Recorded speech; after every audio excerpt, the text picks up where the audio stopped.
In America, we love our cars, but they're just about the most dangerous place we can be. Automobiles are the #1 cause of accidental death. The driver of the car in this reenactment is a stunt driver, but the rest of the people you'll meet are survivors who've returned to help us tell their story. On March 23rd, 1987, at about 2 in the afternoon, a white sedan came tearing down a highway in suburban Maryland. Driving erratically as fast as 95 miles an hour, the car had crossed the border from Pennsylvania and was speeding toward Baltimore, undetected. It was first spotted by Maryland State Trooper Robert Reed.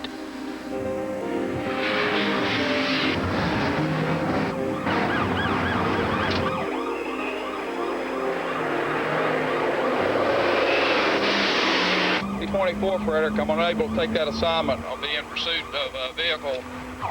I knew the vehicle was going 90 miles an hour, so I had to go faster than that to intercept the vehicle. I kept my position for approximately a mile. I thought possibly the driver couldn't see my vehicle, so I proceeded to pull up alongside the vehicle. I observed a female. She seemed to be oblivious to everything going on around her, and the only thing on her mind was driving that vehicle at that speed. I attempted a couple times to get her attention, and she never looked my way. She just stared straight ahead and kept driving the car. I realized I was not in a safe position, so I fell back. B-24, Waterloo, Channel 1. 10-4J-15. B-24 has a 1080 on Channel 1.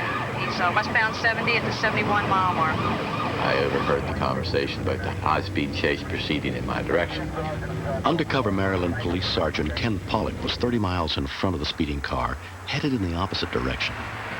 I pulled onto the shoulder of the road just to monitor at that particular time. The only other officer anywhere in the area was Trooper William Wood, just a few miles ahead. He pulled into a construction zone to wait for the runaway car. As she got into the construction, Trooper Wood was trying to stay in front of her to slow her down, to give me the chance to get up behind her, and then hopefully we could get her slowed down enough to where we could get her off the roadway without striking any other vehicles. It's a technique we commonly call the rolling roadblock. But at speeds approaching 100 miles an hour, the rolling roadblock backfired.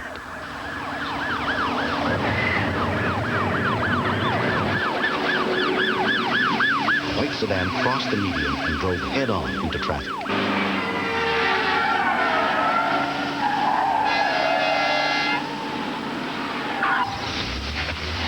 I knew when she crossed the median strip, she was coming the wrong way. I had to make a move. It could be any type of criminal activities that they were wanted for, and at that particular point, an alarm goes off in your mind. I knew at this time that the trooper had no other assistance at that point. Now, only minutes away from Ken Pollock, the car was splitting the oncoming cars at nearly 100 miles an hour.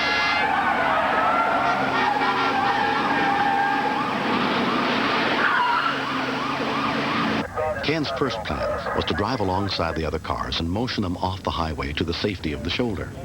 But unaware of the speeding car headed in their direction, they moved right back onto the highway.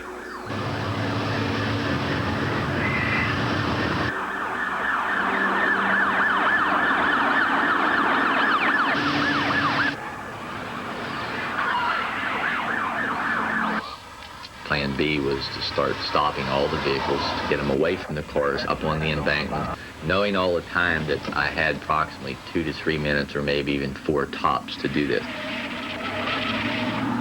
I was very excited, and I was even a little annoyed because they wasn't paying heed to what I was trying to tell them. Here I am, with a 4-day growth of beard and long scruffy hair and a Dallas shirt. I probably wouldn't have stopped for him either. David and Laura Cannon and their baby were at the front of the line in their van. What's happening? I saw the badge. I thought, okay. I figured there was an accident or something that was happening. The only thing that was going through my head was, I have to stop this somehow. As the car reached the open highway, it began accelerating. The speeding car was closing on me faster than I thought it was closing on me. And I seen that the Cannon van was still occupied. I knew there was only one thing that I had to do at that point to shield them from being hit. And all of a sudden I looked up and saw the car coming. She looked like she was on a suicide mission.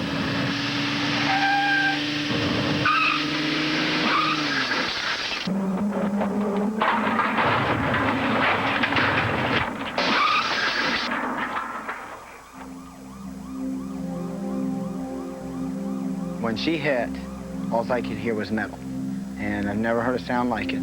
The first thought that came into my mind was the guy, whoever it was going to be in pieces. And I knew I had to get out of the van and check on whoever it was, but I didn't want to do it. When I was struck like that and the impact that I was struck with, in my mind, I thought that was it. I thought I was going to die. Instantaneously, your life does flash in front of you, whether you want to believe that or not. And of course, I thought of my son right away, my one child who I had lost 7 years prior to that to an automobile crash. And I thought, well, Jeff, here I come, you know, that's what I thought. A white sedan slammed against Ken's car, then head-on into a Cadillac, critically injuring 2 women. Mayhem, that's what happened that day. Basically, when you get in that car, you're probably getting in the most dangerous weapon that can be provided to you. The driver of the speeding car was seriously injured. The driver's sister.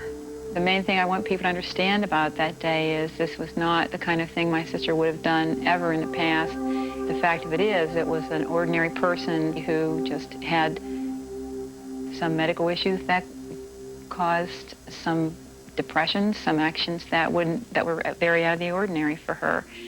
She remembers that she had a feeling that things were out of control, but she didn't know how to get them back into control. Because of the driver's acute depression, she was not found criminally responsible for the accident. No one was killed. The Cannons and their baby, whose van had been directly in the path of the speeding car, were not injured.